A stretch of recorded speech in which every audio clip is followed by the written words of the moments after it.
Lord. సంతోషంగా దేవునికి స్తోత్రం చెల్లిద్దాం. హల్లెలూయా. గట్టిగా హల్లెలూయా.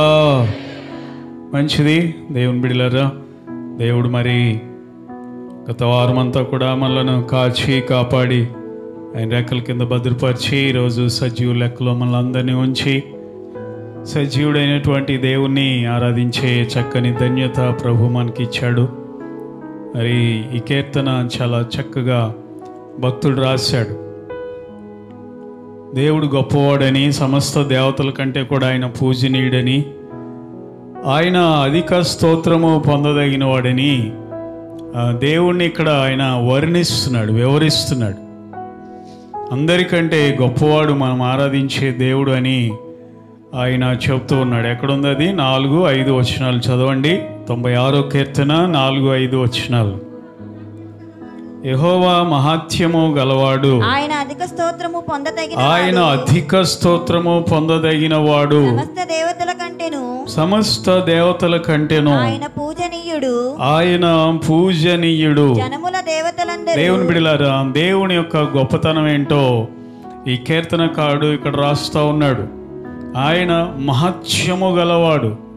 మహత్యము గలవాడు అంటే మహత్కార్యములు చేయగలిగినటువంటి గొప్ప దేవుడు అని కీర్తన మనకి తెలియజేస్తూ ఉంది. సమస్త దేవతల కంటే ఆయన పూజనీయుడు అని చెప్పి మరొకసారి భక్తుడు ఇక్కడ తెలియజేస్తూ ఉన్నాడు. అయితే మనం ఏం చేయాలి? గొప్ప దేవుణ్ణి ఆరాధిస్తున్నటువంటి మనము ఏం చేయాలో కొన్ని మాటలు ఇక్కడ తెలియజేస్తూ వచ్చాడు. ఒకటి, మొదటి వచనంలో అంటాడు, ఆయనను గురించి మీరు పాడండి అంటాడు. యెహోవా మీద క్రొత్త కీర్తన పాడండి. మరి పాడారా? ఈరోజు మందిరానికి వచ్చిన మీరు స్టేజ్ మీద పాడారు గండి అంటారా? స్టేజ్ మీద వాళ్ళు పాడుతారు. కింద కూర్చున్నటువంటి మనము కూడా దేవునిని గూర్చి పాడాలి. మౌనంగా ఉండడానికి కాదు మనం ఇక్కడికి వచ్చేది. వాళ్ళు ఏ పాట పాడుతున్నారో వారితో పాటు మనం కూడా ఆయన గురించి పాడాలి. ఇక్కడ పాడకపోతే ఇంకెక్కడ పాడుతావు నువ్వు? కనుక దేవుడు అంటాడు, దేవుని యొక్క వాక్యం అంటుంది, ఆయన మహత్యము కలిగినటువంటి దేవుడు గనుక ఒకటి ఆయన గూర్చి పాడండి అంటాడు. రెండోది 3వ వచనంలో అంటాడు, ఆయన మహిమను ప్రచురపరచండి, ఆయన ఆశ్చర్య కార్యములను ప్రచురము చేయండి అంటున్నాడు. ప్రచురము చేయండి అంటే ఇతరులకి తెలియచేయండి అని అర్థం అన్నమాట. టీవీలో అడ్వర్టైజ్మెంట్లు వస్తాయి, మా సబ్బు వాడండి, చాలా మంచి సబ్బు ఇది, మీకు గ్లో వస్తుంది, మీకు మీ ఫేస్ షైనింగ్ అవుతుంది, ఇలాంటి ఎన్నో వస్తూ ఉంటాయి. అవునా కదా? అంటే వాళ్ళు ఏం చేస్తున్నారంటే అడ్వర్టైజ్ చేస్తున్నారు, ప్రచురపరుస్తున్నారు. అలాగే మన దేవుని గురించి మనము ప్రచురపరచాలంట. మనం ఎక్కడైతే ఉంటామో దేవుని గురించి తెలియచేయాలంట. ఒకటి పాడాలి, రెండవది ఏం చేయాలండి? మనము ఆయన ఆశ్చర్య కార్యములను ప్రచురపరిచేవారుగా ఉండాలి అని దేవుడు మనకి తెలియజేస్తూ ఉన్నాడు. దేవునికి స్తోత్రం కలుగును గాక. చెప్పండి అందరూ హల్లెలూయా. కాబట్టి ఈరోజు మనం ఎక్కడుంటే అక్కడ ప్రభుని గురించి ప్రచురపరచాలి. దేవునికి మహిమ కలుగును గాక. హల్లెలూయా. లైఫ్ బాయ్ సబ్బు గురించి ప్రకటనలు వచ్చి ఎంతకుముందు మన చిన్నప్పుడు కదా బాగా నోటెడ్, అది అందరికీ నోటెడ్. ఏమని? లైఫ్ బాయ్ ఎక్కడుందో ఆరోగ్యం అక్కడ ఉంది. ఉందా లేదా తర్వాత సంగతి. వాళ్ళు గంటాపదంగా చెప్పేవాళ్ళు. అర్థమవుతుందండి? నిజమే, ఆరోగ్యంగా ఉండేవాళ్ళు పిల్లలు ఆ రోజుల్లో. కానీ మనము నిజమైన దేవుని గురించి ప్రచురపరచాలంటే ఎక్కడుంటే అక్కడ. ఏం అక్కర్లా, నీ జీవితంలో దేవుడు ఏం కార్యాలు చేశాడో అవి చెప్తే చాలు. నీ ప్రారంభం ఎలా ఉండింది, నీ మొదటి స్థితి ఎలా ఉంది, ఎంత దయనీయంగా ఉంది, ఎంత దీనంగా ఉంది, దేవుడు నిన్ను ఎలా హెచ్చించాడు, ఎలా నీ పరిస్థితుల్ని మార్చాడు, నీ స్థితిని ఎలా మెరుగుపరిచాడు అనేది చెబితే చాలు. అర్థమవుతుందా? దేవునికి స్తోత్రం కలుగును గాక. కాబట్టి మనం ఏం చేయాలంట? ఒకటి, దేవుని గురించి పాడాలి. నా గొంతు బాగాదండి, నీ గొంతు ఎవడు ఉంటాడు? దేవుడు వింటాడు, మనుషులు ఎవరు వినక్కర్లా. కాబట్టి దేవుడు నీకు ఇచ్చినటువంటి ఆ స్వరముతో పాడి ప్రభుని మహింపరచాలి. రెండవది, ఆయన మహిమను ప్రచురపరచండి, ఆయన ఆశ్చర్య కార్యాలను ప్రచురించండి అంటున్నాడు. మూడవదిగా 7వ వచనములు అంటాడు, జనముల కుటుంబములారా యెహోవాకు చెల్లించండి. ఏం చెల్లించాలి? మహిమ బలములు ఆయనకు చెల్లించండి, ఆయనకు తగిన మహిమ ఆయనకు చెల్లించండి అంటున్నాడు. దేవునికి మనము మహిమ చెల్లించేవారుగా ఉండాలి. మనము మహిమ పొందుకోకూడదు. నేను గొప్పదాన్ని, నేను గొప్పవాడిని, నేను ఇలా చేశాను, నేను అలా చేశాను. నువ్వు చేసేదేంటి? నువ్వు చేయలేనివి దేవుడు చేస్తాడు, నువ్వు చేయలేని అద్భుత కార్యాలు దేవుడు జరిగిస్తాడు. కాబట్టి మహిమ ప్రభావములు దేవునికి మనము చెల్లించాలి. అర్థమవుతుందండి? తర్వాత 4వది అంటాడు కదా 9వ వచనములో, యెహోవాకు నమస్కారము చేయడి, పరిశుద్ధాలంకారములు ధరించుకొని యెహోవాకు నమస్కారము చేయడి, సర్వభూజనులారా ఆయన సన్నిధిని వణకండి అంటున్నాడు. ఒకటి, నమస్కారము చేయాలంట దేవుని సన్నిధిలో. ఏ అలంకారాలు ధరించుకొని? చెప్పండి, చెప్పండి. ఏం ధరించుకొని? పరిశుద్ధ అలంకారాలు ధరించుకొని. మన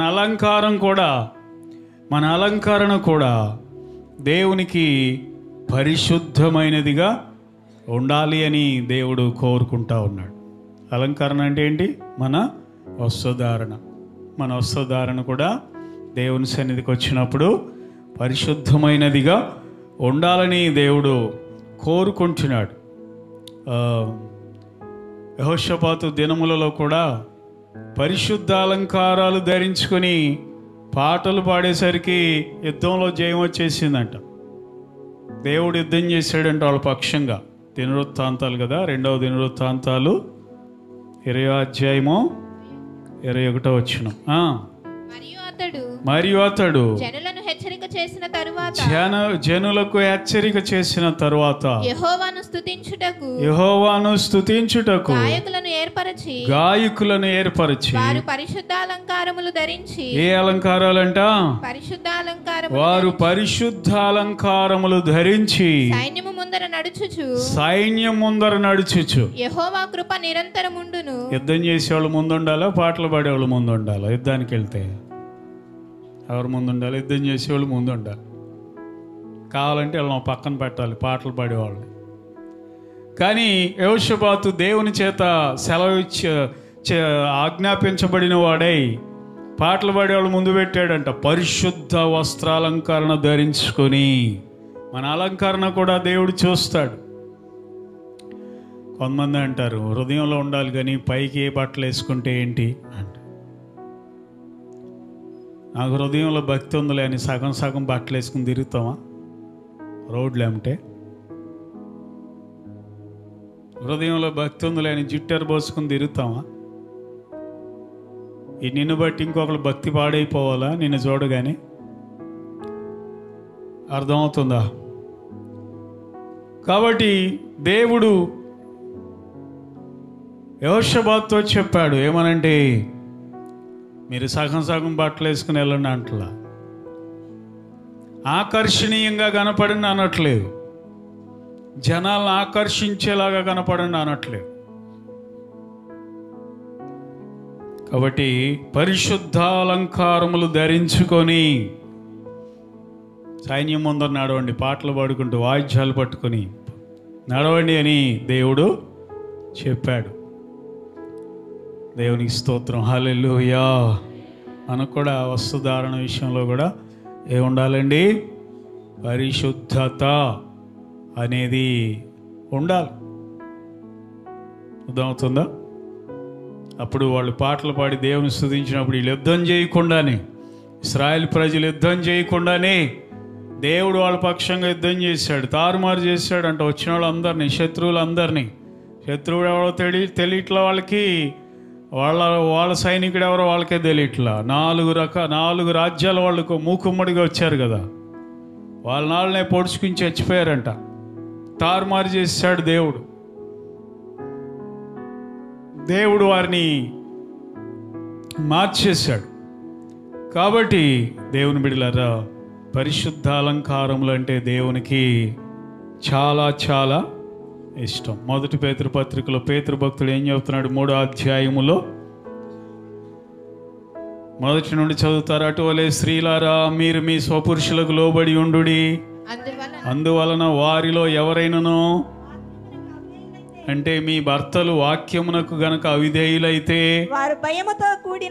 వారు భయముతో కూడిన మీ పవిత్ర ప్రవర్తన చూసి వాక్యము లేకుండానే వాక్యం లేకుండానే స్త్రీలారా మీ భర్తలను రాబట్టుకోవచ్చు అంట దేవుని సన్నిధికి. వాక్యం లేకుండానే మీ భర్తల్ని ప్రభు సన్నిధికి రాబట్టుకోవచ్చు అంట. ఎలాగయ్యా అంటే, జడలల్లు కొనుటయు, బంగారు నగలు పెట్టుకొనుటయు, వస్త్రములు ధరించుకొనుటయను, వెలుపటి అలంకారము కాక మీకు అలంకారముగా ఉండక, సాధువైనట్టు మృదువైనట్టునైన గుణము అనేటటువంటి అలంకారము కలిగిన మీ హృదయపు అంతరంగ స్వభావం మీకు అలంకారముగా ఉండాలంట. అంటే జడలు కోవద్దనే, ఒక తలకి 10 జడలు అల్లొద్దని దాని అర్థం అన్నది. కొంచెం అయితే ఎక్స్ట్రా జోడించి కొంతమంది 1 కాదు 2 కాదు అబ్బా అట్టుకొని ఇటుకొని. దేవుని బిడ్డలారా, వాక్యం అంటుంది జడలు అల్లుకుంటాయి, బంగారు నగలు పెట్టుకుంటాయి. బంగారు నగలు అంటే ఒళ్ళంతా. వస్త్రములు ధరించుకోవడం అంటే విలువైన వస్త్రములు ధరించుకొనుట అనేది మీకు అలంకారం. అది అలంకారంగా ఉండాలని కోరుకోమాకండి. మీ ప్రవర్తన ఉందే, మీ స్వభావం ఉందే, సాధువైన స్వభావం, మృదువైన స్వభావం, అది కావాల్సింది. అర్థమవుతుందా? అది అలంకారంగా ఉండాలంట. కనుక దేవుని బిడ్డలారు, ఈ మాట మనకు ఎందుకు వచ్చిందంటే, కీర్తనకాడు అంటాడు, పరిశుద్ధ అలంకారములు ధరించుకొని. యెహోవా సన్నిధిని ఏం చేయాలండి అమ్మా? నమస్కారము చేయండి, ఆయన సన్నిధిని వణకండి అంటున్నాడు. కాబట్టి ఈ కీర్తనలో మనం చూస్తున్న విషయాలు, 1 దేవుని గురించి పాడాలి, 2వది ప్రకటించాలి, 3వది ఆయనకు మహిమ ఘనత చెల్లించాలి, 4వదిగా ఆయనకు నమస్కారము చేయాలి.